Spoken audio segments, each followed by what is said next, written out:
I want to start with a date. February 2080, 2060. That's 10 days from now. And on that date, the President of France is scheduled to deliver a speech that, depending on how you read what's been building over the past 6 weeks, could be one of the most consequential addresses by any Western leader since the Cold War. Emmanuel Macron is going to explain, in public and in detail, how France's nuclear arsenal, 290 warheads, built in secret by Charles de Gaulle in the 1960s, specifically to be independent of everyone, including America, might be extended to protect other European nations. That sentence sounds clinical. Let me make it concrete. France is the only nuclear power remaining in the European Union. Its missiles have for 60 years been pointed outward in every direction, with one implicit purpose: to ensure that no adversary could threaten France without risking annihilation. The decision to use them has always constitutionally rested with one person: the French president. That's not changing. But what Macron is now proposing is that the deterrence effect of those weapons be stretched, deliberately and formally, to cover Germany, Poland, the Baltic states and others. Germany. The country that signed away the right to nuclear weapons in 1990 as a condition of reunification. The country whose entire post-war identity was built on the premise that it would never again be a military threat to its neighbors. Germany, which last week confirmed it is already in talks with Paris about exactly this arrangement. I keep coming back to one line from Macron's speech at the Munich Security Conference 5 days ago. He said Europe must prepare for a future security architecture that deals with what he called aggressive Russia. And then he added the phrase that should be read very carefully: even after peace in Ukraine. Even after peace, as in a ceasefire, a settlement, a signed agreement, and Europe still faces the same threat. Russia doesn't become safe when it stops shooting. And Macron thinks Europe needs to be built for that reality starting now. That's the frame for everything that follows. Not war tomorrow, not panic, but a continent-wide reconfiguration of how Europe thinks about deterrence, sovereignty, and survival. And a French president, with 12 months left in office, who appears to have decided this is the moment to push something irreversible into motion. Let me walk you through what Macron has actually done and said since January, because the sequence matters more than any individual headline. On January 6, 2026, Macron hosted 35 countries in Paris for the largest meeting of the so-called Coalition of the Willing, the multinational security framework he and British Prime Minister Keir Starmer have been assembling since March 2025. At the end of that meeting, Macron, Starmer and Ukrainian President Volodymyr Zelensky signed a formal declaration. Not a letter of intent, a declaration of binding commitments. The UK and France pledged to establish military hubs across Ukrainian territory in the event of a ceasefire. The document commits both countries to deploying troops on the ground. Macron said Paris could contribute several thousand soldiers. A 3-star headquarters for what is now formally called the multinational force, Ukraine has already been established at Fort Mont-Valérien near Paris. A 2-star forward command under a British officer is already operating in Kiev. Russia's deputy foreign minister responded by reiterating that the presence of NATO troops in Ukraine is unacceptable. Putin himself said in September that any Western forces in Ukraine would be legitimate targets. The coalition signed the declaration anyway. Then came January 20th in Davos. Macron addressed the World Economic Forum and laid out what analysts are calling a comprehensive pivot in French strategic doctrine. He described a world shifting toward autocracy and normalized conflict. He said Europe could no longer assume that free trade guaranteed peace, that American security guarantees were automatic, or that multilateral rules would be respected by the powerful. He talked about economic sovereignty, technological independence, and the need for Europe to build defensive industrial capacity, as if he were reading from a contingency manual rather than giving a keynote address. The context that day was stark. New START, the last nuclear arms control treaty between the US and Russia, had just expired on February 5th. No replacement, no active negotiations. The day after expiration, the US released intelligence accusing China of conducting a secret underground nuclear test in 2020. Both moves in a single week. Macron's audience in Davos already knew the guardrails were coming off. And then Munich, February 13th, the moment when several months of preparation became public and unmistakable.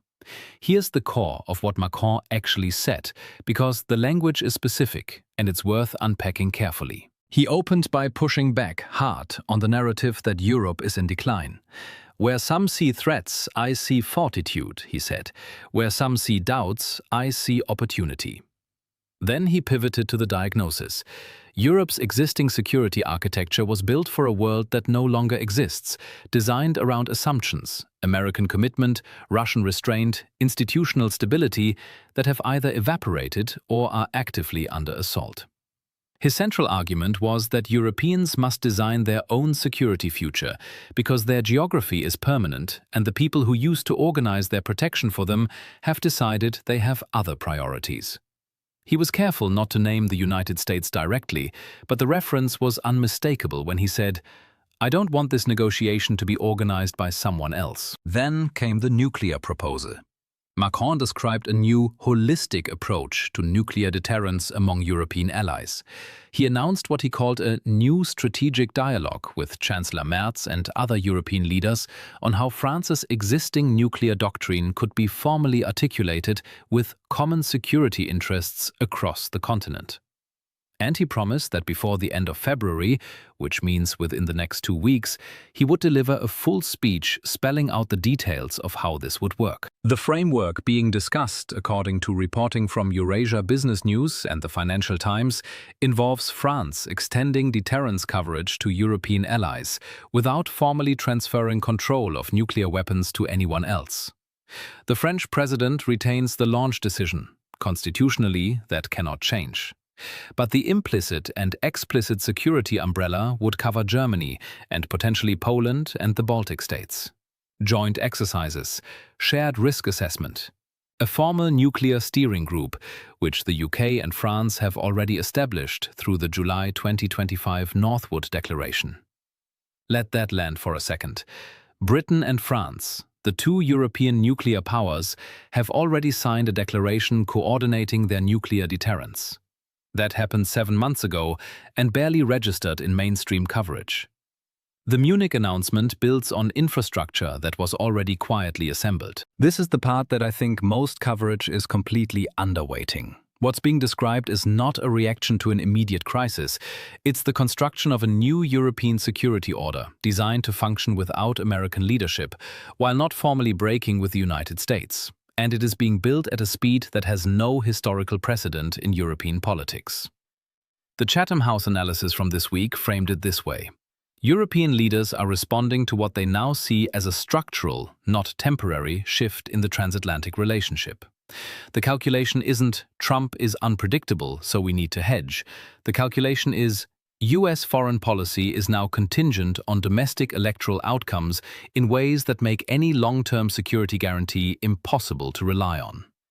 That's a different problem, and it requires a different solution. Germany's defense procurement data already shows this in the numbers. In 2026, only 8% of Germany's military purchases are going to American contractors, down sharply from its historical baseline.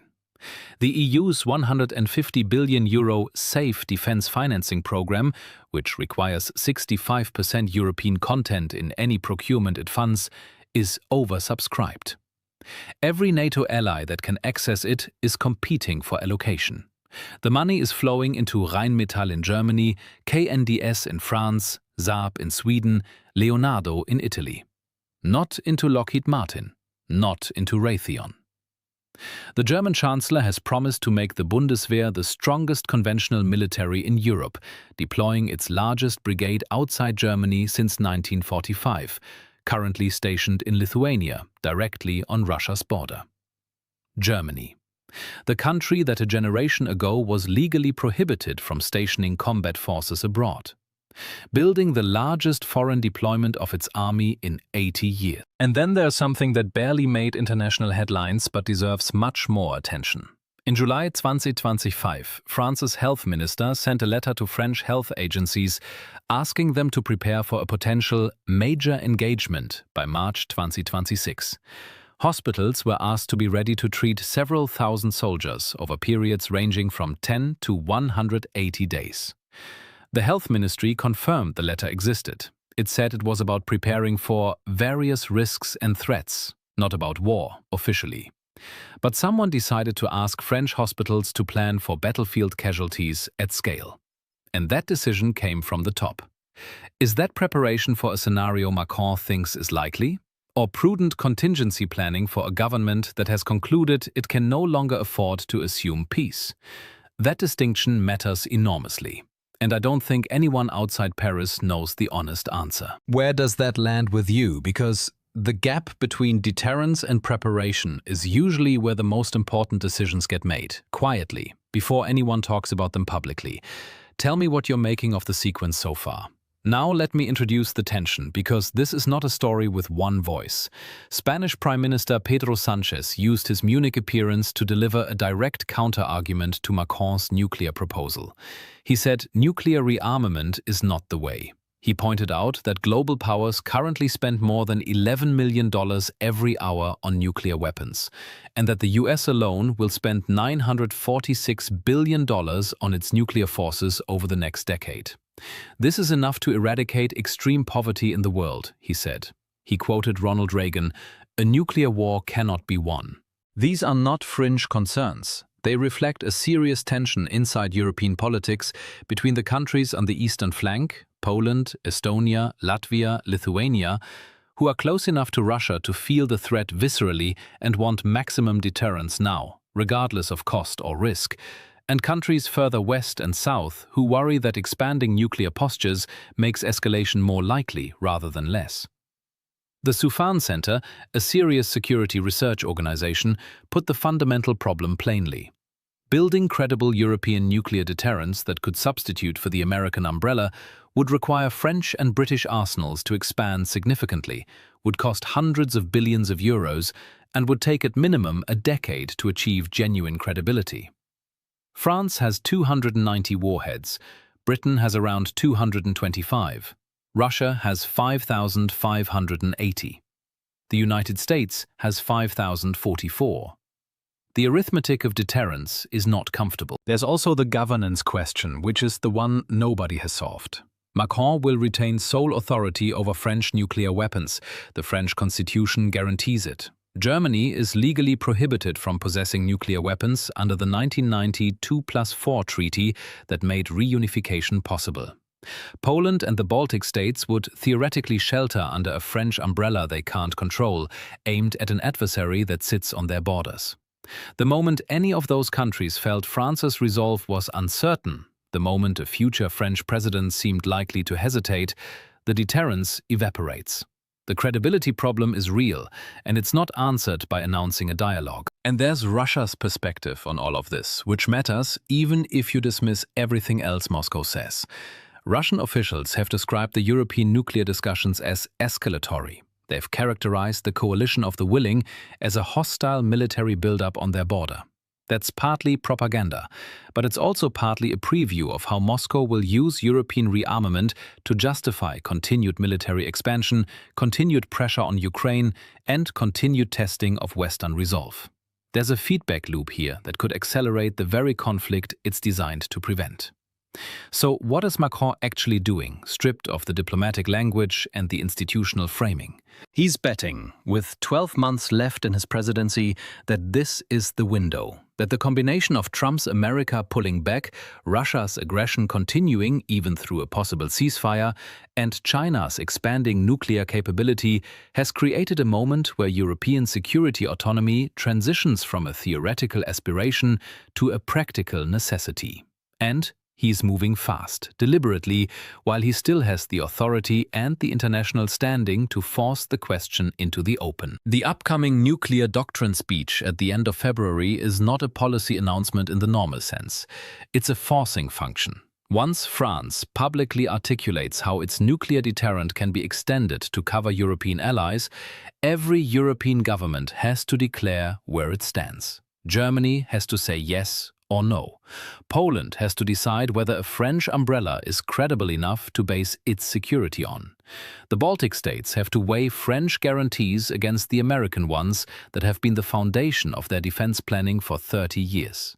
Macron is forcing a conversation that Europe has been avoiding for decades, using the tool he has, France's nuclear arsenal, as leverage to extract political commitments from partners who are, in his assessment, still in denial about how much the world has changed. Whether that strategy works depends on questions that have no clean answer.